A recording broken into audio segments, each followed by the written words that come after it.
আমাদের বাগেরহাটে রয়েছে এমন একটি জায়গা, আর সেখানেই রয়েছে একটি গহীন অন্ধকার ঘর। সেই ঘরেই ধ্যান করতেন আমাদের বাগেরহাটের প্রতিষ্ঠাতা হযরত খানজাহান আলী রহমাতুল্লাহি আলাইহি।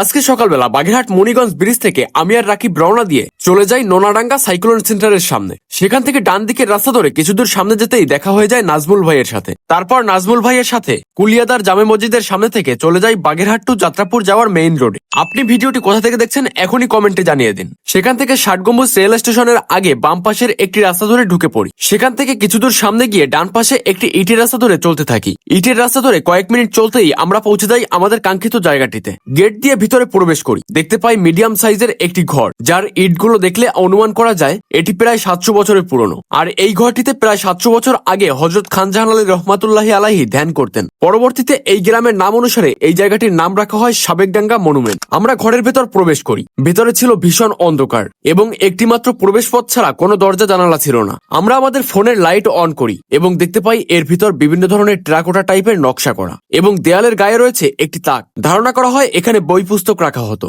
আর একপাশে রয়েছে ছোট্ট একটি ছিদ্র, যেখান থেকে অন্ধকার ঘরের মধ্যে অক্সিজেন সরবরাহ হতে পারে। আমরা খুব ভালোভাবে পর্যবেক্ষণ করে দেখছিলাম। খুব নিখুঁতভাবে দেয়ালের গায়ে নকশা করা রয়েছে এবং প্রায় ৭০০ বছর পরে এখন পর্যন্ত তা টিকে আছে। ঘরের ছাদের উপরে রয়েছে অসংখ্য পরিমাণ নিখুঁত ফুলের আকৃতি। রীতিমতো আমাদের অন্ধকারে দম বন্ধ হয়ে আসছিল। আমরা বাইরে বেরিয়ে আসলাম এবং গেট আটকে দিয়ে রওনা দিলাম বাসার পথে। ভিডিওটি আপনাদের কেমন লেগেছে এবং এ বিষয়ে আরো কিছু জেনে থাকলে অবশ্যই কমেন্ট করে জানাবেন।